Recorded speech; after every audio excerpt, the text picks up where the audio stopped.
अस्सलाम वालेकुम। मेरा नाम डॉक्टर इमरान लशारी है। मैं लिया में as a chest physician practice करता हूँ।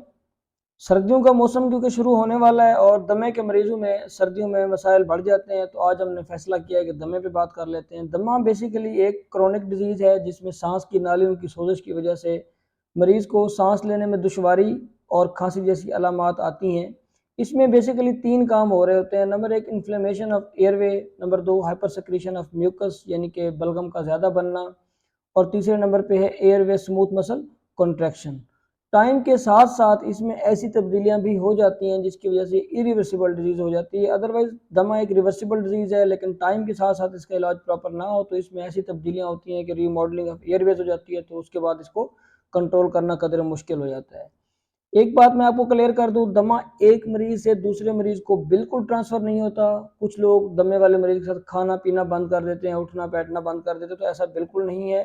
हाँ, वालदैन से बच्चों को ये मुंतकिल हो सकता है, यानी कि अगर फैमिली हिस्ट्री है, वालदैन में से किसी को दमा है तो उनके बच्चों को दमा हो सकता है। जब हम इसकी अलामात की बात करते हैं तो उसमें खांसी, सांस की तंगी, सीने में सांस में सीटी की आवाज़ आना, सीने में घुटन होना, रात को खांसी या सांस का ज़्यादा तंग हो जाना और उसकी वजह से आंख का खुल जाना, अर्ली मॉर्निंग सिम्टम ज़्यादा होना, यानी कि जब सुबह उठते हैं तब पोस्ट नेज़ल ड्रिपिंग रात को होती है, तो अर्ली मॉर्निंग भी सिम्टम इसकी बढ़ जाती हैं।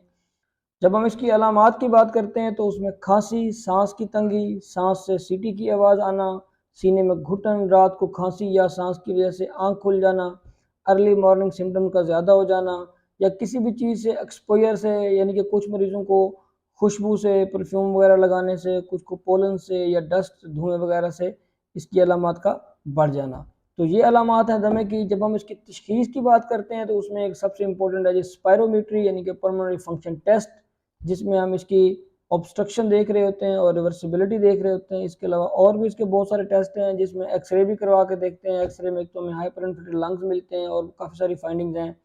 उसमें दमे के अलावा इसके कॉम्प्लिकेशन ABPA है, एलर्जिक ब्रोंकोपल्मोनरी एस्परजिलोसिस, तो उसकी फाइंडिंग हमें मिल सकती है। अगर वहाँ पे मिलती है तो उसका वर्कअप करवा के हम टाइम पे इलाज करवा सकते हैं। इसके अलावा बहुत सारे खून के टेस्ट होते हैं जिसमें हम इसकी एलर्जी देख लेते हैं। तो नेक्स्ट बात हम करते हैं इसके इलाज की। इसके इलाज में सबसे इम्पोर्टेंट और पहला स्टेप जो है वो इन्हेलर है। यहाँ मैं ज़्यादा फोकस करूँगा क्योंकि बहुत सारे लोग ये समझते हैं कि दमे का आखिरी हल इन्हेलर है। ऐसा बिल्कुल भी नहीं है। इसी खौफ से बहुत सारे मरीज़ इन्हेलर इस्तेमाल नहीं करते और हमें आके कहते हैं कि डॉक्टर साहब हमारी इन्हेलर से जान छुड़वा दें। तो इन्हेलर के बहुत ज़्यादा फ़वाइद हैं, इन्हेलर का कोई नुकसान नहीं है। कुछ लोगों ने, क्वैक्स ने आवाम के दिमाग में एक बात बिठा दी है कि इन्हेलर की एडिक्शन हो जाती है, आदत पड़ जाती है और फिर जान नहीं छूटती, तो ऐसा बिल्कुल नहीं होता। कुछ मरीजों की बीमारी इतनी ज़्यादा होती है कि उनको लाइफ टाइम इन्हेलर की ज़रूरत होती है, लेकिन इसका मतलब ये नहीं कि उनको आदत हो गई। इसका मतलब ये है कि उनकी बीमारी इतनी ज़्यादा है कि उनको इन्हेलर की फॉर एवर ज़रूरत होती है। इसके अलावा इन्हेलर की जो दवाई होती है वो बहुत कम क्वांटिटी में होती है, माइक्रोग्राम्स में होती है। और इन्हेलर की जो दवाई आप सांस के जरिए खींचते हैं, ना वो आपके मैदे में जाती है, ना गुर्दे जिगर को नुकसान देती है, तो वो सीधी फेफड़े की तरफ जाती है। तो इस तरह इन्हेलर के बहुत ज़्यादा फ़वाइद हैं। जब भी आपको डॉक्टर आपको इन्हेलर देता है, आप लाजमी इस्तेमाल करें। इन्हेलर आपकी बीमारी को कंट्रोल करने के लिए सबसे ज़्यादा इंपॉर्टेंट है।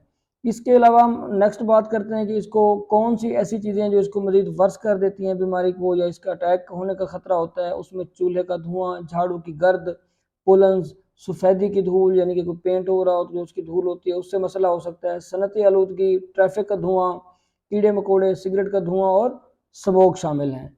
तो लास्ट में हम बात करते हैं कि दमे के मरीजों को किस चीज़ की एहतियात करनी चाहिए। सबसे पहले मैं आपको बताऊं, उनको मास्क लाजमी लगाना चाहिए ताकि वो गर्द गुबार से बचे रहें। इसके अलावा सिगरेट नोशी से परहेज़ करें, गर्द गुबार धुएं से दूर रहें, अपना इन्हेलर पास रखें और वैक्सीन जो है वो लाजमी कराएं। किस चीज़ की वैक्सीन? नमूनिया और इन्फ्लुएंजा। तो ये वैक्सीन को लाजमी कराएं। इन्फ्लुएंजा की वैक्सीन हर साल करवानी होती है और नमूनिया की वैक्सीन हर 5 साल बाद होती है, ये करवानी चाहिए। इसके अलावा खुराक की कुछ एहतियात है, तो उसमें सबसे टॉप पे जो आती है वो मूंगफली है।